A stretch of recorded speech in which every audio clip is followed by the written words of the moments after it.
Good morning, students. Today we are going to begin with our section 4 in 11th standard, that is History of English Drama.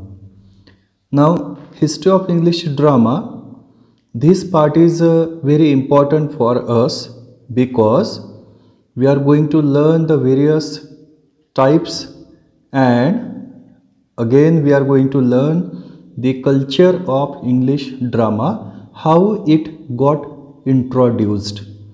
Okay, let us begin. Let us read the introduction first. How dramatic you are is your response when a friend exaggerates or overreacts. It means you are correctly using the adjective form of the word drama. क्या कह रहे हैं यहाँ पे? कभी कभी हम अपने फ्रेंड को बोल पड़ते हैं कि हाउ ड्रामेटिक यू आर, यानी तुम बड़े नौटंकी हो. ओके, तुम कितने नौटंकी हो. तो ये जो हमारा रिस्पॉन्स जो होता है कब होता है? When a friend exaggerates. Exaggerate करना यानी ओवर स्टेट करना. ठीक है, तो बढ़ चढ़कर बोलना किसी बात के बारे में, या फिर कोई ऐसे एक्सप्रेशन देना जो जिनकी हमें एक तरह से हमें लगता है कि these are very dramatic. Okay, तो ऐसा ओवर रिएक्ट जब वो करता है तो हम उसको बोल पड़ते हैं कि how dramatic you are. It means you are correctly using the adjective form of the word drama. तो यहाँ पे बोले ये हम एकदम exact form of that is the adjective form of drama we are using.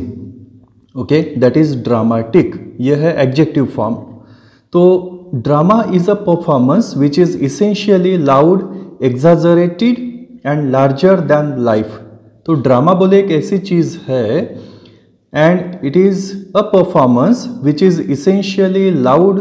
ये बोले लाउड होता है, एग्जाजरेटेड फॉर्म होता है और लार्जर दैन लाइफ भी होता है. It is an audio visual medium. Okay, so it is an audio visual medium. ये एक्सप्रेस करने का एक audio in combination with visual. ठीक है, ये एक मीडियम होता है. The audience sitting around in front of, close to or in the last row of the theatre should be able to hear and see the actor on stage. तो एक condition ऐसी होती है कि जब कोई ड्रामा ऐसा परफॉर्म किया जाता है तो यहाँ पे जो ऑडियंस बैठी हुई होती है, जो कि अराउंड होती है, सामने में इन फ्रंट ऑफ होती है, या फिर क्लोज, या फिर in the last row of the theatre, वो कहीं पे भी हो, should be able to hear, उन्हें सुनाई देना चाहिए, and see the actor on stage. Okay, उन्हें एक्टर स्टेज में से, स्टेज पर से दिखना चाहिए.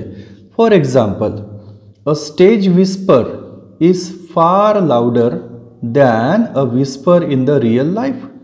तो बोले जो स्टेज के ऊपर विस्पर किया जाता है, जो एक सैड फीलिंग होती है, तो ये विस्पर जो होता है इट इज़ फार लाउडर, ये बहुत ही ज़्यादा लाउड होता है, जो कि हमें क्लियरली सुनाई देता है स्टेज पर परफॉर्म किया जाता है. तो ठीक है, लेकिन हम रियल लाइफ में ऐसे विस्पर करते हैं क्या? नहीं, वो तो कभी कभी उसका आवाज तक नहीं आता. So this would be an example of willing suspension of disbelief. ये बहुत ही इंपॉर्टेंट एक फ्रेज है ये. तो इसको जैसे विलिंग सस्पेंशन ऑफ डिसबिलीफ, ये विलिंग सस्पेंशन ऑफ डिसबिलीफ क्या है? ये ड्रामा के लिए अप्लीकेबल होता है. ये it can be defined as, तो विलिंग सस्पेंशन ऑफ डिसबिलीफ अगर इसको आपको समझना है तो ये होता है that is willingness to accept the unreal. जो कुछ भी अनरियल है, फैंटेसी है, या फिर जो कि सच नहीं है, ऐसे सच नहीं होने वाली चीज़ों को विलिंगली एक्सेप्ट करना. So willingness to accept, accept करना यानी स्वीकारना. तो willingness to accept the unreal, ये होता है willing suspension of disbelief. Okay, it may also mean sacrifice of realism and logic for the sake of enjoyment. आपको enjoy करना है और enjoyment for the sake of enjoyment के लिए क्या करना पड़ता है आपको, you need to sacrifice of realism, आपको रियलिटी को सैक्रिफाइस करना होगा और साथ ही में लॉजिक को भी आपको सैक्रिफाइस करना होगा, तभी आप उस ड्रामा को एंजॉय कर सकते। और यही कहलाता है willingness to accept the unreal. The term was coined, ये कौन सी टर्म, ये वाली term willing suspension of disbelief was coined by यानी carved by the poet and aesthetic philosopher Samuel T Coleridge. तो ये सैमुअल टी कॉलरिज जो है ये सबसे पहले इन्होंने यूज करी इस टर्म को, और इनको हम कहते हैं एस टी कॉलरिज। ये कौन थे, he is a great poet and a philosopher.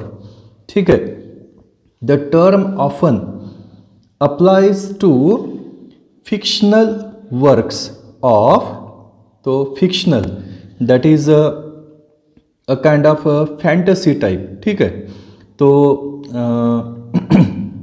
एक तरह से imaginary based fictional works of the action, comedy, fantasy and horror genres. तो जो एक्शन, कॉमेडी, फैंटेसी और हॉरर टाइप के जो टाइप्स है ड्रामा के, यहाँ पे खास करके ऐसे राइटिंग्स में यहाँ पे विलिंग सस्पेंशन ऑफ डिसबिलीफ जो है इसको खास करके इसका यूज होता है। It refers to the willingness of the audience, क्या बताता है ये, willingness of the audience to overlook the limitations of a medium. ठीक है, ओवरलुक करना यानी निग्लेक्ट करना, किसी बात को टाल देना या फिर उसके तरफ ध्यान न देना, द लिमिटेशंस ऑफ मीडियम। तो उन्हें पता है कि it is a stage, it is a drama, और यहाँ पे ये सभी चीज़ें जो है दीज आर पॉसिबल, यानी यहाँ पे ऑडियंस खुद वो एक्सेप्ट करती है और वो मान पड़ती है कि that is willing suspension of disbelief, ये अनरियल है फिर भी उसको रियल है करके वो मानती है। So drama is a medium of expression whereby performers express themselves artistically. यहाँ पे एक तरह से ड्रामा जो होता है that is the medium of expression, तो यहाँ पे एक्सप्रेस किया जाता है, कन्वे किया जाता है वेरियस टाइप के फीलिंग्स को, जो कि हो सकती है कोई एक्शन हो सकती है, कॉमेडी हो सकती है, कोई फैंटेसी हो सकती है, या फिर हॉरर टाइप का एक्सप्रेशन हो सकता है। तो यहाँ पे मीडियम ऑफ एक्सप्रेशन होने की वजह से जो परफॉर्मर जो होते हैं वो उनको एक आर्टिस्टिकली उनको परफॉर्म करना होता है, और इस परफॉर्मेंस में the performance is based on the script, okay, on a script. एक स्क्रिप्ट होती है जिसको वो परफॉर्म करते हैं, which is in the form of dialogue.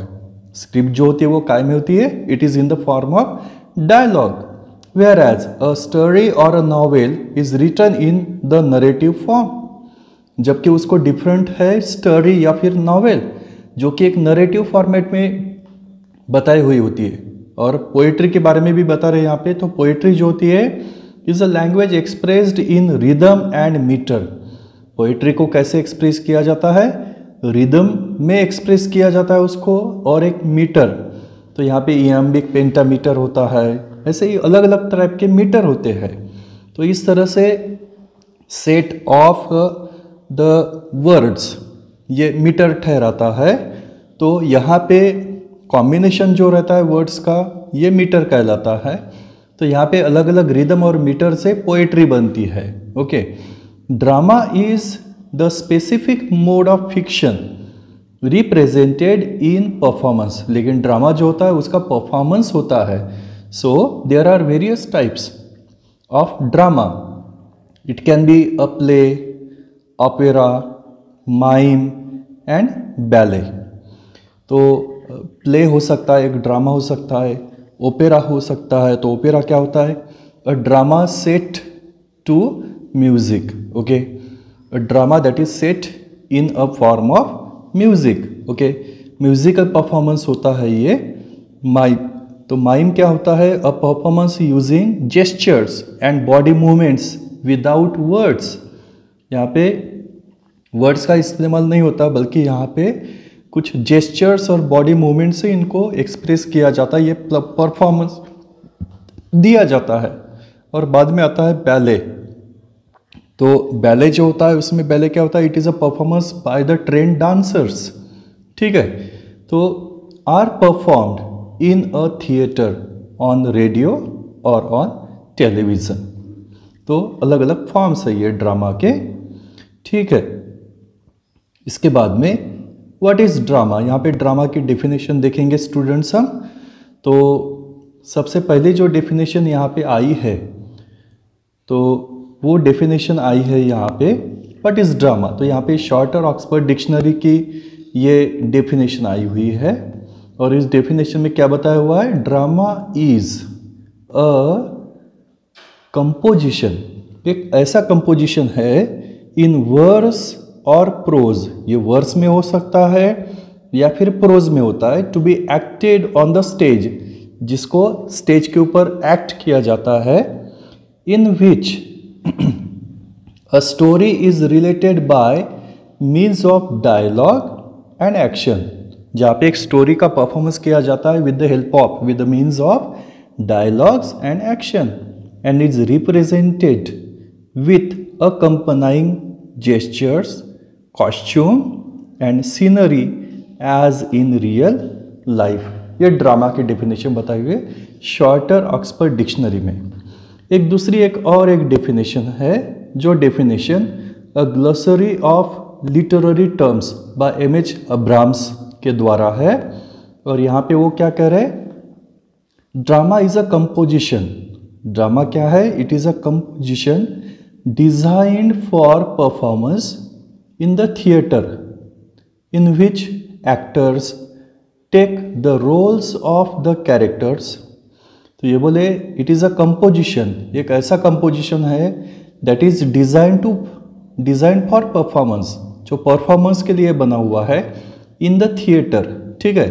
और जहाँ पे क्या होता है, एक्टर जो होते हैं they take the roles of various characters, perform the indicated action and utter the written dialogue, and that is the definition of drama, ठीक है।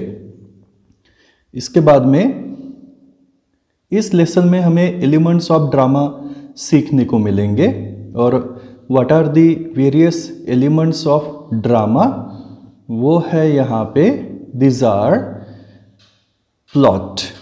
नाउ प्लॉट को जिसको हम कहेंगे story, okay, it is kind of story. Then characterisation, जहाँ पे characterisation होता है यानी कैरेक्टर परफॉर्म करते हैं, यहाँ पे डायलॉग्स होते हैं, वहाँ पे सेटिंग होती है, ठीक है। तो ये सेटिंग वगैरह जो है यानी सीनरी, जिस बैकग्राउंड में एक्शन या फिर वो पर्टिकुलर सीन टेक प्लेस होता है उसको हम कहेंगे सेटिंग्स। स्टेज डायरेक्शन होती है, वहाँ पे कॉन्फ्लिक्ट होता है जिसको हम संघर्ष कहते हैं, और उसके बाद में थीम होता है। इन सभी चीज़ों को मिला के ड्रामा बनता है। तो these are the elements of a drama. Then the four closely related areas of focus in a drama, what they are the focus of the scene के ऊपर फोकस होता है, the focus of the audience, इसके बाद में the focus of the character and the focus of the actor. These are the closely related areas of focus, ठीक। Then objectives, जब हम ये लेसन पढ़ेंगे, after studying this unit you will be able to understand and identify drama as a genre of literature, learn the definition of drama, explain the difference between drama and other forms of literature, and again explain the basic elements of drama and understand the types of drama। ये different type of things है जिनको हम identify कर पाएंगे, okay. Drama and other forms of literature, इनमें differentiate हम कर पाएंगे after having learn this particular chapter. अभी यहाँ पे टाइप्स ऑफ ड्रामा बताए हुए हैं जिनको हम पढ़ेंगे। तो ये कौन से है यहाँ पे? These are first one tragedy. Tragedy type का ड्रामा होता है जहाँ पे एंड जो होता है वो ट्रेजिक होता है। सेकंड होता है कॉमेडी, जहाँ पे कॉमेडी यानी एक तरह से एक प्लीजेंट एंड होता है। और तीसरा होता है ट्रेजिक कॉमेडी। तो ये ट्रेजिक कॉमेडी क्या होता है? जहाँ पे some tragic events are also and some comedy scenes are also there and they have a kind of combination of both, और इनसे बनता है ट्रेजिक कॉमेडी। तो कॉमेडी जो होते हैं इसके 5 टाइप्स है। पहला है उसमें रोमांटिक कॉमेडी, रोमांस यहाँ पे होता है। उसके बाद में सेंटिमेंटल कॉमेडी, सेंटिमेंटल यानी इमोशनल, ओके, सेंटिमेंटल यानी इमोशनल। उसके बाद में क्लासिकल, तो क्लासिकल यानी क्या होता है यहाँ पे? तो क्लासिक जो भी हमारे एंशियंट या फिर ओल्ड जो कुछ भी ऐसी घटनाएं हैं इनको यहाँ पे लिया जाता है। उसके बाद में comedy of humour and comedy of manners. तो comedy of humour and comedy of manners जो होते हैं तो इनमें एक तरह से हमारे बिहेवियर से रिलेटेड है ये मैनर्स, और ह्यूमर जो है वो है होता है एक तरह से जेस्ट, ओके। तो यहाँ पे इस तरह से different 5 types of comedy are there. इसके बाद में यहाँ पे आपको दिया हुआ है द एलिमेंट्स ऑफ ड्रामा, इनको यहाँ पे एक्सप्लेन करके बताया हुआ है। तो मैं आपको ये थोड़ा सा एक हॉरिजॉन्टल करके मैं इसको आपको एक्सप्लेन करता हूँ। देखिए यहाँ पे ये है एलिमेंट्स ऑफ ड्रामा। तो सबसे पहले यहाँ पे जो आता है दैट इज़ प्लॉट, ओके। तो प्लॉट में क्या होता है एक एक एक्सप्लेन करेंगे। सबसे पहले प्लॉट, उसके बाद में है कैरेक्टर्स, उसके बाद में कैरेक्टराइजेशन, उसके बाद में डायलॉग, स्टेज डायरेक्शन, कॉन्फ्लिक्ट और उसके बाद में थीम, ठीक है। तो सबसे पहले है the series of events occurring in a play that is called plot, okay. तो series of events occurring in a play that is called plot, ठीक है। तो एक के बाद एक जो घटनाएं जो होती है ड्रामा में उन्हें कहा जाता है प्लॉट, ठीक। उसके बाद में इट मीन्स प्लान, स्कीम और पैटर्न। तो प्लॉट जो होता है यहाँ पे एक तरह से एक पर्टिकुलर पैटर्न होता है ये इवेंट्स के होने का। ड्रामा में सीक्वेंस से इवेंट्स होती है इसलिए ये प्लॉट का पार्ट है। और एक तीसरा जो इन्फॉर्मेशन है इसे है it has a beginning, a middle and an end. तो जैसे मैंने प्लॉट यानी आपको बताया स्टोरी, जिसको हम एक तरह से कथानक कहेंगे। तो ये जो प्लॉट जो होता है यहाँ पे एक पर्टिकुलर बिगिनिंग होती है, एक मिडल होता है और एक एंड होता है। इसके बाद में आता है कैरेक्टर्स।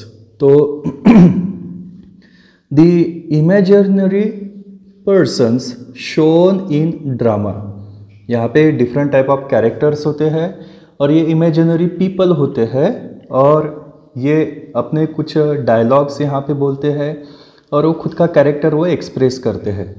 फिर इन कैरेक्टर्स में और क्या है, the protagonist is the main character in a play. इसको आप ध्यान से पढ़ लीजिए स्टूडेंट्स। तो प्रोटैगनिस्ट कौन कहलाता है? जो एक मेन कैरेक्टर होता है इन अ प्ले उसे कहते हैं प्रोटैगनिस्ट। किसे कहते हैं protagonist? The main character in a play. उसके बाद में थर्ड थिंग है यहाँ पे other characters are major characters, minor characters, static and dynamic, flat and round. यहाँ पे ये डिफरेंट टाइप ऑफ कैरेक्टर्स है। मेजर कैरेक्टर्स होते हैं, माइनर होते हैं, स्टैटिक होते हैं जो कोई साइड नहीं लेते ठीक है। किसी मैंने पार्शियल नहीं रहते वो। इसके बाद में डायनामिक यानी कुछ डैशिंग ऐसे कुछ कैरेक्टर्स होते हैं, फ्लैट होते हैं और राउंड कैरेक्टर्स होते हैं यहाँ पे, ठीक है। इसके बाद में आता है कैरेक्टराइजेशन। भी कैरेक्टराइजेशन क्या क्या मीनिंग होता है? It means to reveal peculiarities of the characters. Peculiarities यानी क्या होता है यहाँ पे? पिक्यूलियरिटी यानी स्पेशलिटी। तो कैरेक्टर जो होता है वो अलग अलग टाइप का होता है, कोई सीरियस कैरेक्टर, कोई कॉमिक कैरेक्टर होता है, ठीक है। ऐसे अलग अलग हम अपने आसपास भी देखते हैं कि अलग अलग टाइप के कैरेक्टर या फिर पर्सनालिटीज़ होती है। तो इसी टाइप के कैरेक्टर हमें एक ड्रामा में भी दिखने को मिलते हैं। तो ये जो स्पेशलिटीज़ होती है इन कैरेक्टर्स में, उनको पिक्यूलियरिटीज़ बोलते हैं। उसके बाद में टू गेन, किस लिए रहते हैं ये? To gain insight into their personalities, establish connections with them. तो ये जब कैरेक्टराइजेशन जो होता है, इससे एक तरह से वो कैरेक्टर रिवील होता है ऑडियंस के सामने, एक तरह से वो एक्सप्रेस होता है। वो कैसे किस टाइप का कैरेक्टर है हमें उनके डायलॉग से, उनके एक्शन से हमें पता चलता है, उनके थिंकिंग से, उनके बिहेवियर से हमें पता चलता है कि what type of character it is, and that is called the characterisation, ठीक है। नेक्स्ट पार्ट है यहाँ पे डायलॉग।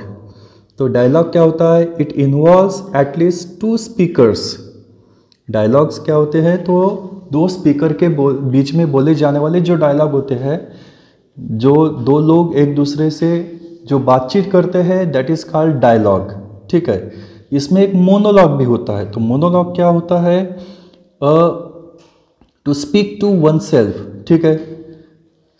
तो मोनोलॉग का और एक मीनिंग बता दूं, a long speech by one character in a play, ठीक है। स्वगत हम जिसको बोलते हैं, तो अकेला कैरेक्टर होता है स्टेज के ऊपर और वो अकेला अपनी जो थॉट प्रोसेस है इनको ऑडियंस के सामने रिवील करता है, ठीक है। ऑडियंस को बताता है कि उसके दिमाग में क्या चल रहा है करके, तो उसे कहेंगे हम मोनोलॉग। उसके बाद में आता है वहाँ पे सॉलिलॉक्वी। सॉलिलॉक्वी, तो सॉलिलॉक्वी यानी क्या होता है? Characters thought process expressed allowed. तो यहाँ पे सिंगल कैरेक्टर बोलता है, इसके साथ में ही यहाँ पे कैरेक्टर की थॉट प्रोसेस जो होती है, उसके दिमाग में जो कुछ भी चल रहा है इसके बारे में वो अपना थॉट को लाउडली वो ऑडियंस के सामने बोलता है, ठीक है। तो मोनोलॉग और सॉलिलॉक्वी में एक डिफरेंस है। मोनोलॉग यानी स्पीक टू वन सेल्फ, खुद से बात करना, लेकिन यहाँ पे सॉलिलॉक्वी जो होती है इसमें वो कैरेक्टर एक तरह से अपने थॉट प्रोसेस जो है, उसके दिमाग में जो कुछ भी चल रहा है इनको ऑडियंस के सामने बताता है, तो ये सॉलिलॉक्वी कहलाता है। और मोनोलॉग में क्या होता है? मोनो यानी सिंगल, तो सिंगल स्पीकर होता है ये, तो ये खुद ही बोलता है और ये अकेला कैरेक्टर होता है और अपने दिमाग में जो कुछ भी बातें ये यहाँ पे बताता है। लेकिन सॉलिलॉक्वी में क्या होता है कि सामने कैरेक्टर होगा, 2 कैरेक्टर वहाँ पे स्टेज के ऊपर होंगे, लेकिन इसके दिमाग में क्या चल रहा है इसको वो सिर्फ ऑडियंस को बताता है, लेकिन सामने वाला कैरेक्टर उसको सुनाई नहीं देगा। हालांकि वो उसको भी सुनाई जाता है, लेकिन ये एक थॉट प्रोसेस को वो रिवील करता है, इसलिए इसको कहते हैं soliloquy. And it reveals the nature of character and gives us information about the relations, ठीक है। देन आता है स्टेज डायरेक्शन। अभी स्टेज डायरेक्शन क्या है? Performance of the actors during the course of the development of the story along with the use of set, lighting, music and costumes. तो stage direction में आती है वहाँ पे लाइटिंग, म्यूजिक और कॉस्ट्यूम, ठीक है। तो that is the part of the stage direction. उसके बाद में स्टेज डायरेक्शन में और कुछ गाइडलाइंस है, सजेशंस है given by the dramatist. Then conflict. What is the conflict? It is the essence of drama. तो यहाँ पे कॉन्फ्लिक्ट होता है जिसको हम संघर्ष बोलते हैं, अच्छाई और बुराई का संघर्ष। उसके बाद में अभी अच्छाई को रिवील करने वाले, उनको रिप्रेजेंट करने वाले कुछ कैरेक्टर होते हैं, बुराई को रिवील करने वाले कुछ कैरेक्टर होते हैं जिनको हम हीरो और विलन ऐसे नाम देते हैं उनको। तो इनका कॉन्फ्लिक्ट यहाँ पे बताया हुआ है। तो ये एक एक की सोच जो होती है कैरेक्टर की और इनके सोच में का difference, that is the conflict. Then it enlightens life grants dignity, dignity यानी एक तरह से रिस्पेक्ट, ठीक है, worth to human life. And then lastly the theme. Now what is theme? Theme, it is the main idea or point of a play stated as a generalization.